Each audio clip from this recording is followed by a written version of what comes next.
The beautiful young Nanny and my husband were becoming far too close, and even my own son treated her like some treasured jewel. I could feel something was wrong.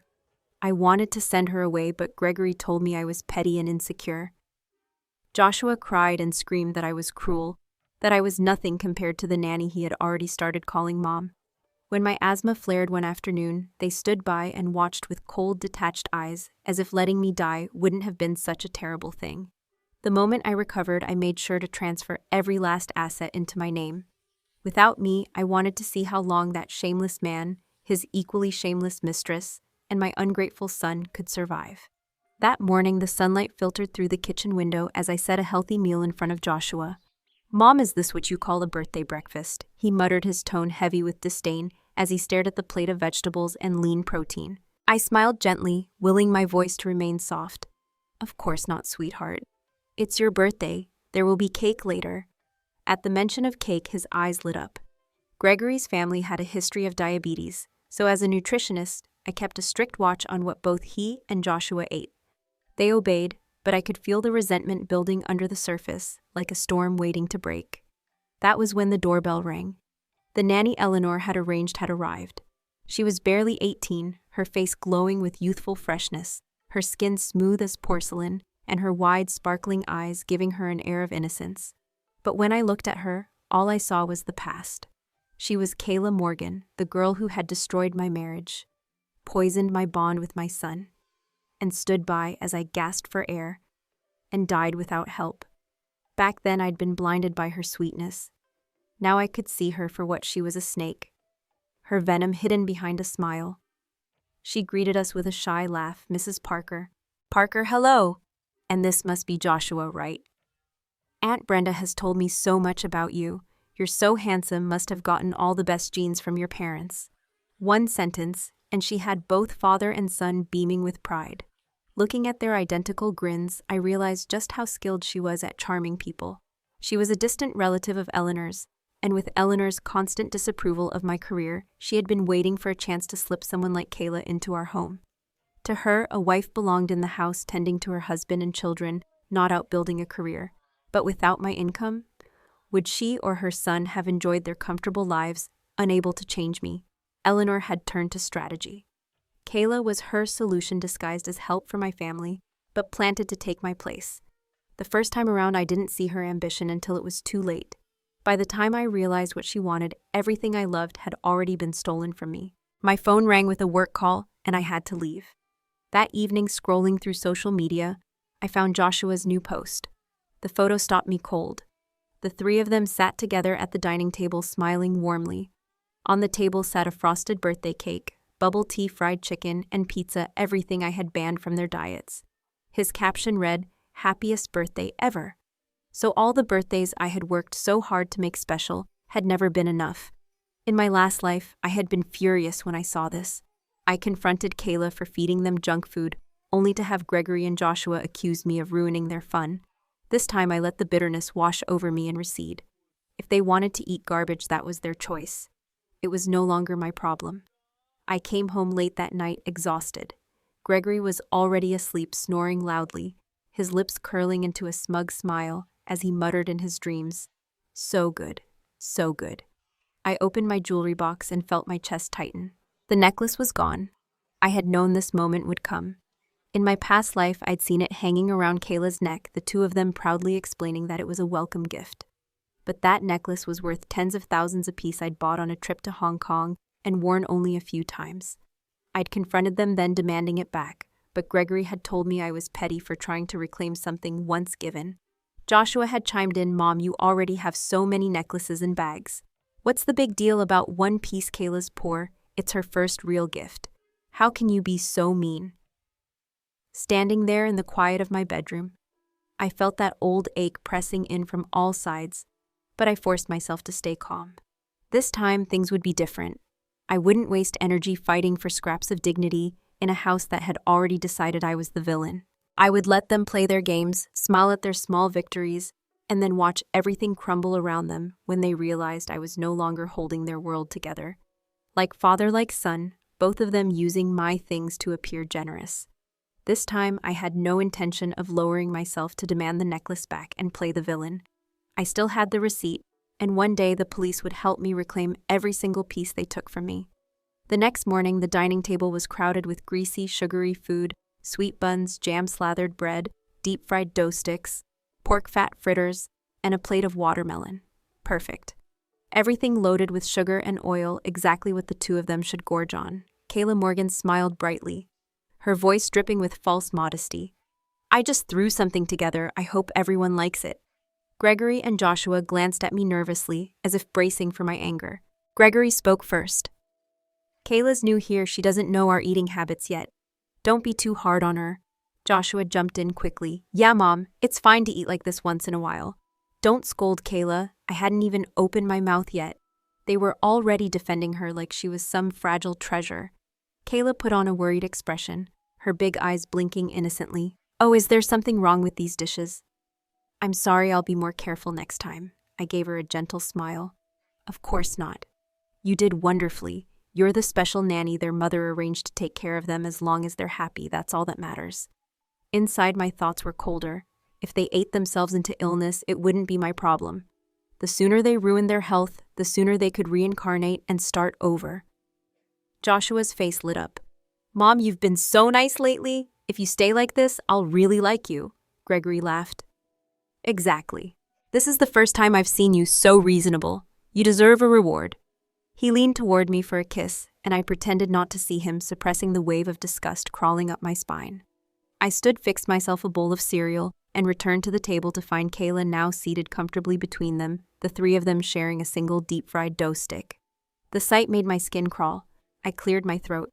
Kayla, from now on, discuss your salary with my husband. He'll handle your pay. Gregory's face froze mid-bite. Why should I pay her? I let a cold smile curl my lips. Your mother specifically found her to take care of you and your son. Naturally, you should pay for her services. Gregory's job was easy, his monthly salary a mere $5,000, and I covered all household expenses. His pay went straight into his personal account. If he wanted to keep buying gifts for the nanny, he could fund it himself. He opened his mouth to argue, but I was already walking away, leaving him with no room for negotiation. The following day, with rare free time on my hands, I treated myself to a full day at the spa, had my nails done, and went shopping. In my previous life, even though I earned a good income, I lived frugally, buying only what was necessary for my professional image and saving the rest for Joshua's future. I had wanted to make sure he never struggled the way I had. But this time, the money I earned was for me to enjoy. When I returned home, the three of them were squeezed together on the sofa watching TV. Kayla sat in the middle, Joshua leaning against her shoulder while she pressed herself close to Gregory. The sofa was nearly 9 feet long, yet somehow they had managed to bunch up like they were sharing a single cushion. I set my shopping bags down on the sofa and said, Kayla, get me a glass of water. She stood immediately to do as asked. Gregory and Joshua's eyes lit up when they saw my bags, assuming I had brought them gifts. They rushed over to peek inside. When Kayla handed me the glass, she caught sight of my freshly manicured nails and exclaimed, Wow, Mrs. Parker, your nails are gorgeous, so sparkly. Then with a sweet smile she added, But with nails that long, it must be hard to do any real work. Her gaze shifted to my clothes. And these outfits, they don't look cheap. Gregory and Joshua's smiles faded as they realized everything I had bought was for myself. Joshua frowned, his tone sharp. Mom, why did you only buy things for yourself? And so much too. You're so wasteful. Gregory quickly followed. That nail style is for young girls. How old are you now? Aren't you afraid people will laugh at you? My good mood vanished instantly. Joshua's little mouth kept running, and without a word, I picked up an apple from the coffee table and stuffed it into his mouth. My voice was ice. If you can't say anything decent, keep your mouth shut. Joshua froze, too shocked to say another word. I had always been strict, but I had never laid a hand on him or shown my temper in such a way. Kayla Morgan quickly stepped in front of him, her voice dripping with false concern. Mrs. Parker, there's no need to be so harsh. Joshua is still young, you can't treat him like that. My son seemed to snap out of his daze, and within seconds he burst into tears and ran off. Gregory Parker's face twisted with anger. Vivian, how could you be so cruel to our son? What did he say that was so wrong? Look at what you've been buying, everything costs over $1,000. Is that what our household money is for? You only ever think of yourself. You're selfish." Joshua's cries grew louder as he wailed, "I hate you, Mom. You're awful." That look in his eyes, pure hatred, sent me spiraling back to that day in my previous life. The day I had my final attack. The house was filled with flowers, pollen scattered everywhere, triggering my allergy, until my chest tightened and I couldn't breathe. I searched desperately for my medicine, only to find the box empty. My legs gave out and I collapsed on the floor, each breath weaker than the last. My voice came out in small, pitiful gasps, barely enough to call for help. Gregory and Kayla stood nearby, watching coldly as I struggled. When I saw Joshua take a hesitant step toward me, hope flickered in my chest. My trembling finger pointed at him, my throat pushing out the faintest of sounds. I prayed he would understand I was begging for help. He stared at me for a long moment before asking, "If she dies, will you still be here?" His voice was low, almost curious. Kayla smiled faintly, her tone syrupy. "Joshua, if you want to save her, I won't be upset. But after that, I won't be able to stay with you anymore." Gregory's voice was firm. "No, if you save her, she'll never forgive us. Think about it. She's always forcing you to study, never letting you eat the things you love. Think about the games and toys you've wanted.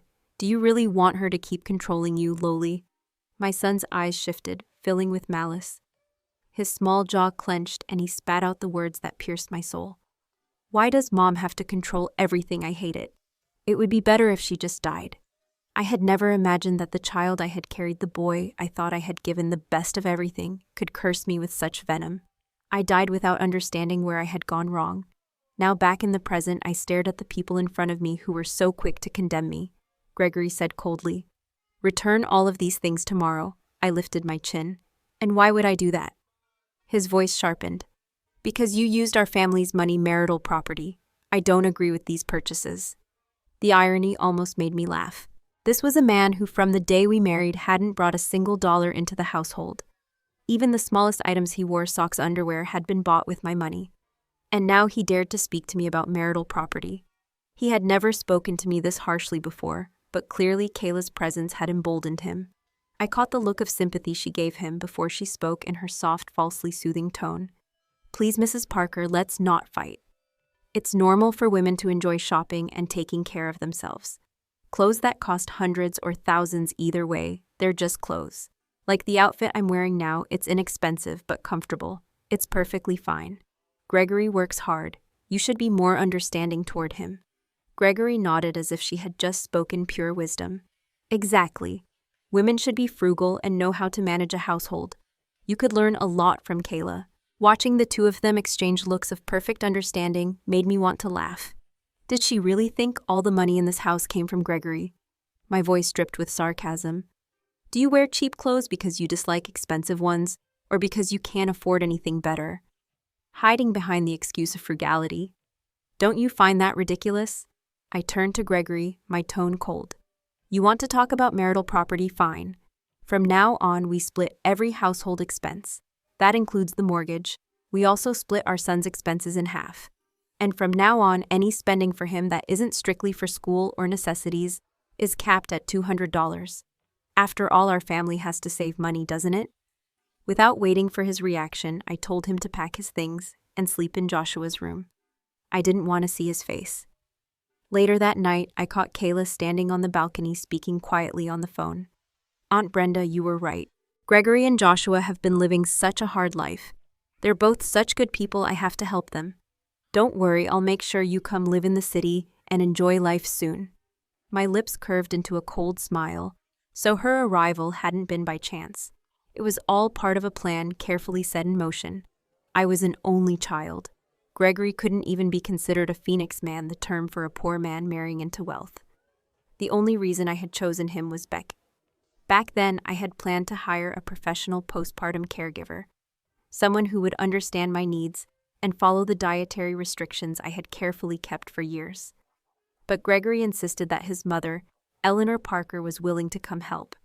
He claimed it would be more economical, more attentive than hiring a stranger. When she first arrived, I made sure to explain every detail of my diet and the things I couldn't eat. At first, she acted like she understood, even seemed considerate. But the day I came home from the hospital with our newborn, she made a huge pot of steamed buns. Before eating, I asked her what was inside. She said lamb. I relaxed, thinking it was fine. Yet after I had eaten one, she smirked with a kind of pride that made my stomach turn. See, nothing happened. It was pork. Pork is good for you, nutritious, helps you make more milk, so the baby will grow strong. You city women are so pretentious. You're a mother now, you can't be picky. Rage surged through me so fast I could barely keep my breath steady. My beliefs were not some whim to be mocked, and she knew it. I ran to the bathroom, the stitches still aching from birth, and forced myself to vomit everything out. The pain burned through my body, but I still stormed back to the kitchen, overturned the pot, and told her to pack her things and leave immediately.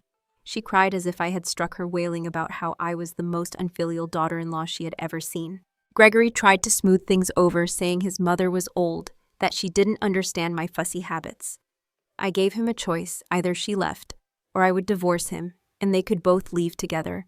She left, but the damage lingered like a shadow. From that day, every time I saw meat, my stomach churned. My body and my mind carried the scar, and it turned out I wasn't the only one who remembered that fight. Eleanor had clearly carried it with her, because the peace in our home ended there.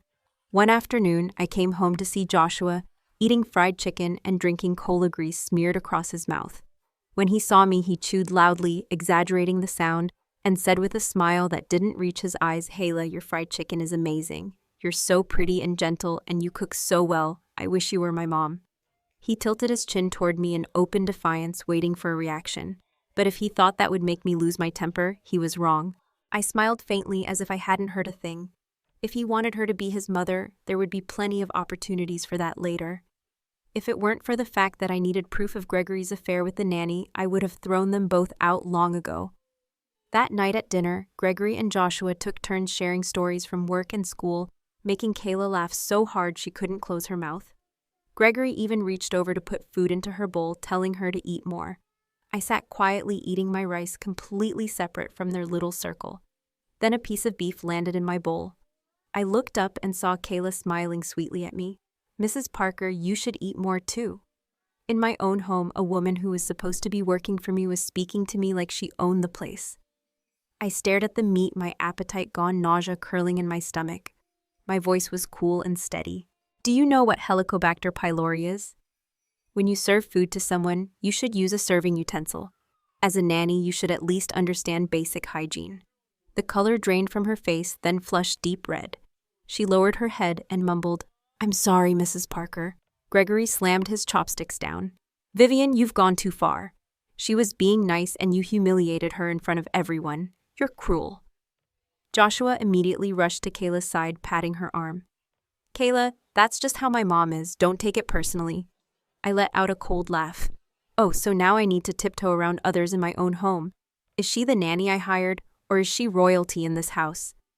Gregory opened his mouth to say something, but Kayla cut him off gently. "Gregory, don't argue because of me. I didn't do well. Mrs. Parker, I'll be more careful next time. I'm clumsy, please forgive me." Her voice softened even more, dripping with humility. "Last time it was also my fault causing you two to fight. I've always felt guilty about that. I truly hope your family can be happy together. If you're not, I'll have no face to stay." Then she turned to Joshua, stroking his hair. "Joshua, your mom made a mistake. You should be more forgiving." My son pursed his lips and replied, "I'll only forgive her if she apologizes to me." He rolled his eyes and added, "And she can't tell me what I can or can't eat anymore." "Mom, you need to buy me the new Transformers model," Joshua said, without even looking up from his game. I gave him a cool smile, then turned to Gregory. "And you? Do you have any demands?" Gregory straightened in his chair, putting on that stern, self-righteous face. "Vivian, you spend money without any sense of restraint. From now on, I'll be managing the household finances. You'll get $200 a month for personal expenses." Inside, I almost laughed. Father and son were clearly well coordinated in their little scheme. I nodded as if in agreement, though neither of them realized they'd just crossed a line with me. They still didn't see their own faults. If they couldn't reflect on their actions, I would never forgive them. Forgiveness from me, they could dream. I kept busy with work trips, deliberately leaving plenty of time for Gregory and Kayla Morgan to nurture their little connection. Kayla certainly wasn't idle. On her social media, she regularly posted photos of them at the movies or at amusement parks, their hands intertwined heads, leaning together like a picture-perfect happy family. Anyone who didn't know better would sigh over how complete they looked. Kayla's captions were dripping with insinuation. The greatest happiness is being with the one you love. Gregory and Joshua didn't just like her posts, they left heart emojis in the comments. In my past life, when I saw these pictures, I had stormed home to confront Gregory. He claimed he saw her as family, just affection between relatives. When I told him to fire her, he accused me of being petty and incapable of keeping good help. Joshua clung to her, crying that if she had to leave, he'd go with her. That was the moment I realized all those years of marriage, all the mother-son moments I thought were unbreakable, could be torn apart by an outsider so easily. I took some time to visit my parents back in my hometown. They had retired to the countryside, living a quiet and peaceful life. In my past life, my biggest regret when I died was that my parents, who had raised me all my life, were left with nothing from me. Worse, after I passed, Gregory and Joshua drained their retirement savings. I told my parents everything that had been happening and shared my decision to file for divorce. To my surprise, they didn't react with rage. Instead, they calmly said that if it was my choice, they would support me. When I had chosen Gregory years ago, they hadn't strongly opposed me, but they had warned that he wasn't someone I could truly rely on. Back then, I'd been blinded by love and confident in my own judgment. Now I saw clearly their years of experience weren't for nothing. Life in the countryside was refreshing. In the mornings, I went to the market with my mom. In the afternoons, I fished with my dad. In the evenings, we sat under the stars, reminiscing about my childhood. For the first time in years, I felt like a carefree girl again, safe under my parents' protection. One night, just as I reached their door with the divorce papers, I overheard them talking. "I don't know if Vivian is just putting on a brave face," my mom said, quietly. "Life knocks everyone down sometimes," my dad replied. "Thankfully, we're still healthy enough to help her. That Gregory, if I were younger, I'd give him the beating he deserves." "Stop," Mom said gently. "Don't let her see you like this. She's already carrying enough." My chest tightened, eyes stinging. They weren't unbothered, they were just hiding their anger to keep me from worrying. When I showed them the divorce agreement, Dad looked at me with pride and solidarity. "He wasn't faithful. You need to protect your interests," Mom added. "And you must fight for custody of Joshua. With your son by your side, you'll have someone to lean on." I nodded, though I didn't tell them how Joshua had spoken to me, or the cruel wish he'd once voiced. Gregory was just a stranger to me now, but Joshua was my blood. If my parents ever learned their beloved grandson had wished me dead, the heartbreak would crush them. After more than 2 weeks away, I returned home. The first thing I saw was a mess of shoes scattered in the entryway, Joshua's toys all over the living room, the kitchen sink piled high with dirty dishes. I sat on the couch waiting until evening, when the three of them came back home laughing and chatting like one happy family. Gregory looked surprised. "Oh, you're back," the words were almost laughable. This was my house, did I need to announce my own return? One glance at him and Joshua, both noticeably heavier, told me everything I needed to know about how comfortable they'd been in my absence. "If I hadn't come back, I'd have thought this place was a landfill," I said dryly. Kayla Morgan instantly picked up on the criticism. In her soft, saccharine voice, she murmured, "I'm sorry, Vivian. It's my fault. I haven't been doing my job well." I couldn't stand her act. Always apologizing, never actually fixing anything. Did she really think playing the fragile, pitiful victim would work on me? Maybe it fooled Gregory and Joshua, but only because they were idiots. "If it's a work mistake, then your pay gets docked," I said flatly. Gregory immediately jumped in, his voice rising. "Her salary comes from me. Who do you think you are to dock it?" The hypocrisy was staggering. My money was our money, but his was off limits. Joshua chimed in. "Mom, why do you have to start trouble the second you get back? Kayla's sick, that's why she couldn't clean." "Oh, sick, is it serious?" "Why didn't you go to the hospital?" I asked, feigning concern. Kayla lowered her eyes demurely. "It's just cramps." I laughed, once sharp and humorless. "Everyone gets sick sometimes. You're not a princess, Kayla, you just have the princess syndrome." Gregory's face darkened. "Vivian, do you have to be so nasty? If the mess bothers you, clean it yourself." Joshua jumped right in. "Yeah, you're too lazy to clean, but you still blame other people. What kind of mom does that?" I didn't bother arguing. Instead, I opened the front door and kicked every pair of shoes out into the hallway. Then I scooped up the toys scattered across the living room and tossed them outside too. Gregory and Joshua shouted at me like I'd lost my mind, scrambling to gather the mess back inside. I stood there cold and still and pointed at Kayla. Pack your things and get out of my house. They started yelling again, but one look from me shut them up.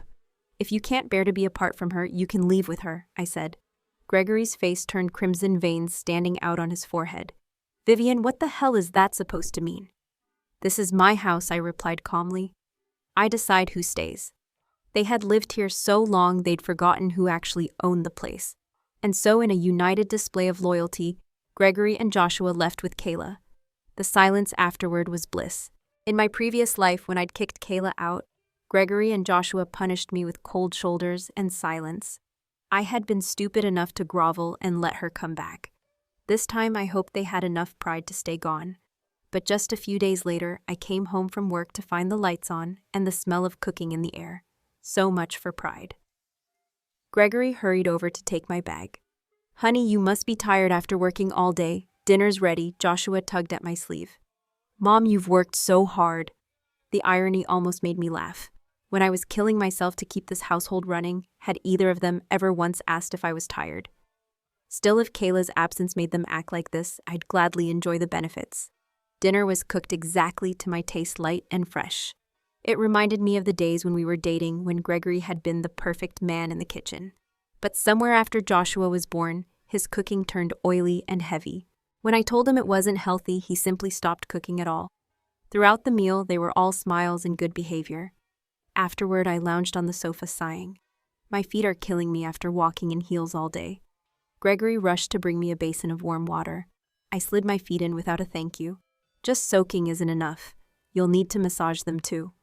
I caught the flicker of annoyance in his eyes. What, you got a problem with that? I can spend a few $100 and have any number of handsome men lined up to do it with a smile. His forced laugh was painful to watch. Of course not, I just don't want to do it wrong and hurt you, I smirked, leaning back. He could hate it all he wanted. He was still kneeling at my feet, and I had no intention of letting him off easy. Too soft, I said sharply. What's the matter, Gregory? Trying to insult me? Or is it that you haven't eaten enough to have any strength? At this rate, even if I paid someone, they wouldn't want your kind of service. I couldn't see his face clearly from this angle, but I could imagine his jaw-tight teeth grinding with restrained fury. Out of the corner of my eye, I caught Joshua watching his father with sympathy.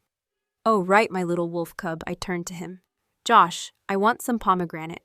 He fetched one and handed it to me. I raised a brow. I work all day, come home exhausted, and I still have to peel it myself. Reluctantly, he began working on it. Juice splattered across his hands and the table. Easy, you're making a mess. Is peeling a pomegranate really that hard? You're just like your father, all thumbs and no use. Watching them both seethe silently, afraid to answer, was oddly satisfying. A few days into my queenly treatment, Gregory finally broke. Carefully, as if stepping on glass, he suggested, maybe we should let Kayla come back. I narrowed my eyes. You miss her that much? No, of course not, he said quickly. You work so hard, and I'm not good at housework. You're always so upset.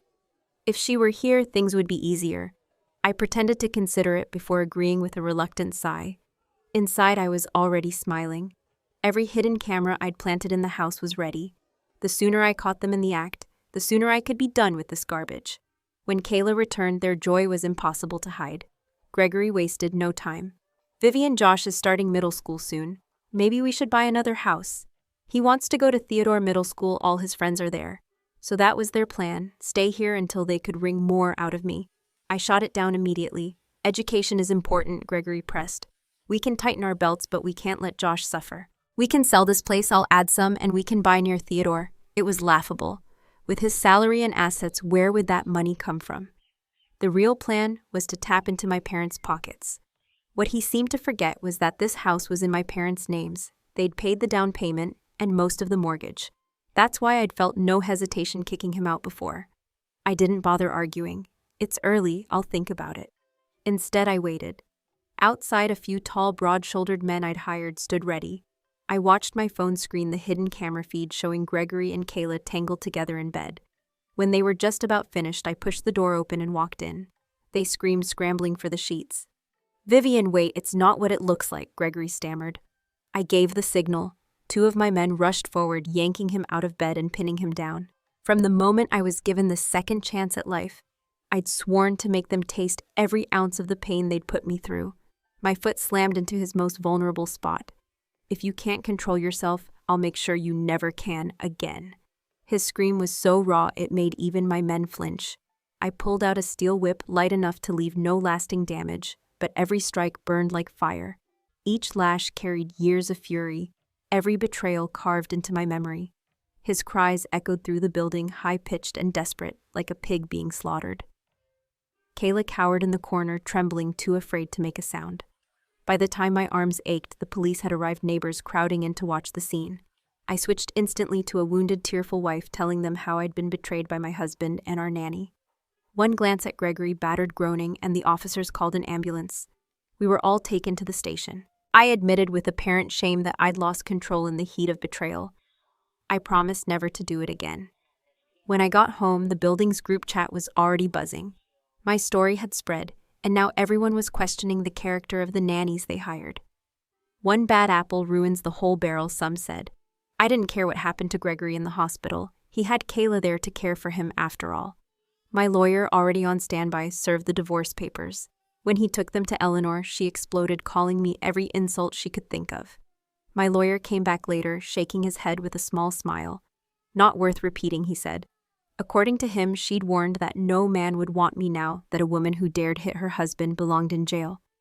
The building's security guard told me that recently, a woman had been standing outside my door every day, pointing and shouting while recording videos. But that house was no longer somewhere I wanted to live. I changed the locks so they couldn't bother me again. When Gregory Parker was discharged from the hospital, I brought my lawyer and my parents to sit down and talk about divorce. The moment we met, Eleanor Parker lunged at me, her voice shrill with insults. My mother wasn't about to take a tie. My father didn't waste time arguing. He went straight for Gregory, landing a sharp slap across his face. Eleanor rushed forward to shield him.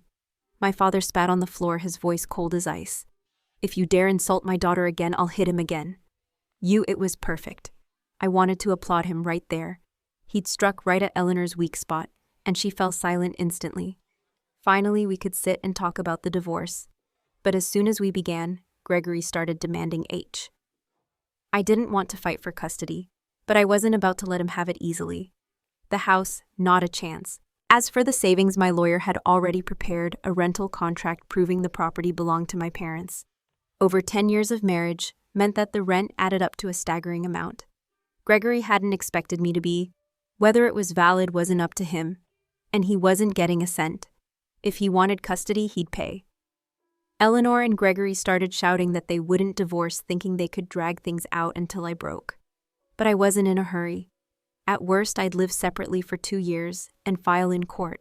Not seeing their faces every day was already a relief. A few days later, Gregory called saying he wanted to come back for his belongings. Even though my fate had shifted in this lifetime, the death trap they'd once set for me still played out. I told security to let the 3 of them in. When I arrived, I reviewed my plan in my head one last time. Inside, not only Gregory and Kayla Morgan were there, but Eleanor too. Their things were already packed, just waiting for me. The air was thick with the overpowering scent of pollen, even stronger than it had been in my past life. Clearly, they were eager for me to die. I wrinkled my nose. What's that smell? Pack your things and get out, Eleanor sneered. We're not divorced yet. I'm still your mother-in-law. Whether I stay or go is up to me. Within minutes, my chest tightened and I clutched at it, gasping. I can't breathe. Get my inhaler. Now. The 3 of them stood frozen, smug smiles curling their lips. I forced the words out, Puupa. You did this to me. If I die, my parents will never forgive you. Eleanor smirked. Please. You'll die of your own illness. Who can prove it's connected to us? Kayla's voice was honeyed and poisonous. Vivian, don't worry. I'll take good care of Gregory and Joshua. Gregory leaned down, his tone dripping with hate. You hit me. This is your payback. I smiled thinly. If I'm gone, what do you really gain? Eleanor's eyes gleamed. Once you're dead, everything you own will go to my son and my grandson. And your parents, they dared to hit my son. I'll make them feel the pain of losing their daughter. When they're gone, their money will be ours too. But their little fantasy crumbled the moment my parents walked in with the police. At first, we'd only reported theft, but now there was attempted murder as well. My phone had been recording every word, and the heavy pollen in the air was undeniable proof. Even if they hadn't succeeded, they'd still have to pay for what they'd done. In their luggage, officers found plenty of my belongings, including over $100,000 worth of jewelry stuffed into Kayla's purse. Eleanor tried to take the blame for everything, hoping to shield her son and the nanny, but I made it clear that the thefts had only started after Kayla moved in. The police saw right through Eleanor's attempt to cover for her. Kayla was still charged with theft.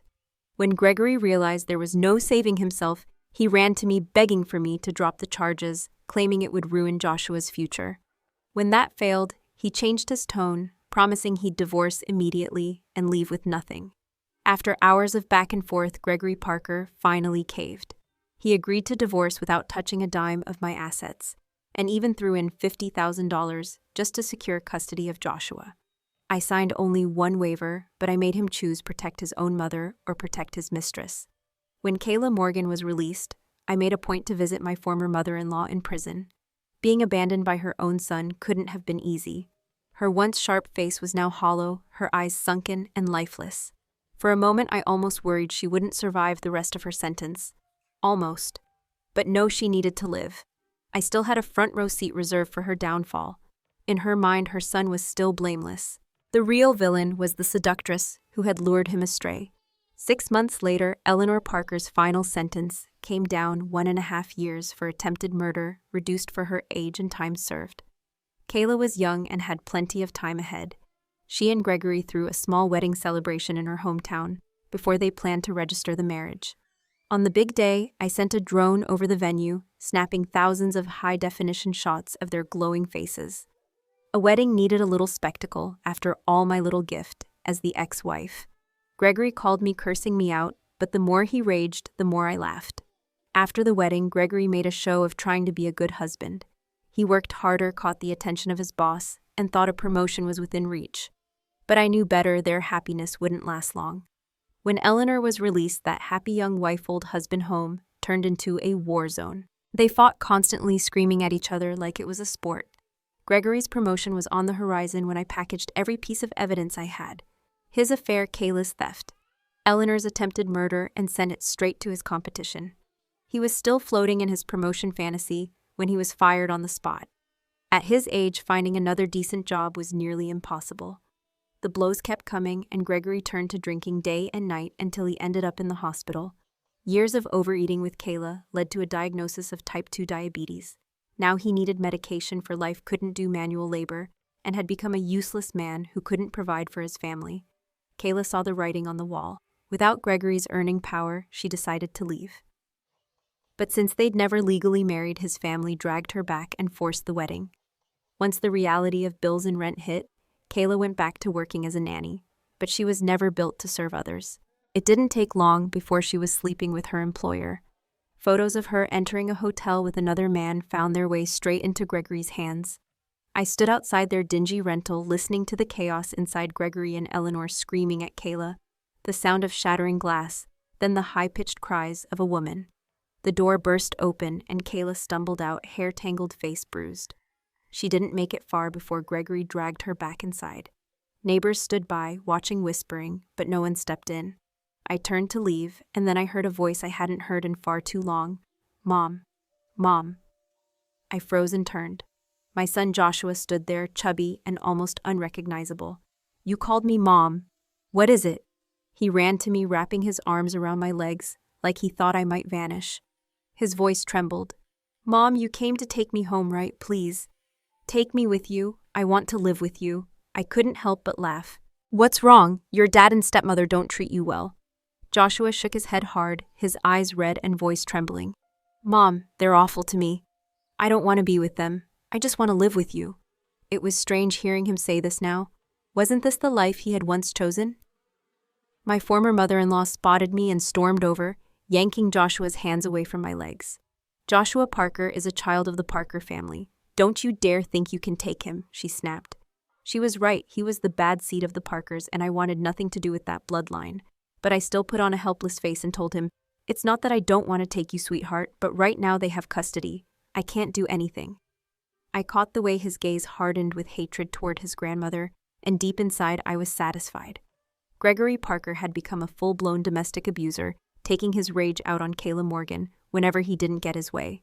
Kayla's meager earnings as a nanny barely covered the family's expenses and Gregory's medical bills. Eleanor Parker had started wandering the streets to earn extra money. Joshua, trapped in that toxic environment, spiraled. His grades plummeted. After middle school, he dropped out entirely. His days consisted of eating, staring at his phone, and steadily gaining weight. At such a young age, he developed type 2 diabetes, worse than his father's condition. The family could barely manage one chronically ill patient, let alone two. Desperate, they called me demanding that I pay for Joshua's treatment. I coldly refused. Eventually, Joshua himself called, his voice small and weak, as he told me about his pain. I reminded him, back when I tried to control your diet, you never listened. There was a pause before he replied, Did I? I don't remember. Then after a moment, I was too young then. I didn't understand. Mom, is that why you don't love me anymore? His question made it hard to find words. He went on, his tone breaking. I know I was wrong. I'll listen to you from now on. I'll change. Please forgive me. I miss you. I miss when we were all together. I love you, Mom. But by then it was far too late. I cut him off. The year they triggered my asthma attack, you were in the room. You knew I might die, and you did nothing. 2 lifetimes, Joshua, and both times you stood by and watched your mother face death. What right did he have to speak of love now? On the other end of the line, I heard him sobbing, whispering apologies, but my heart didn't move. Those tears and that regret weren't born of love, only of the realization that he had chosen wrong. Months later, the police called. Gregory Parker, Eleanor Parker, and Joshua were dead from carbon monoxide poisoning. Every window and door had been sealed tight, the cracks stuffed with towels. The police ruled it a suicide, but couldn't determine who started it or why they had all gone together. They asked if I wanted to claim Joshua's remains. I paid to have the entire family cremated and their ashes scattered. 2 lifetimes, and at last it was over. Dust to dust, earth to earth.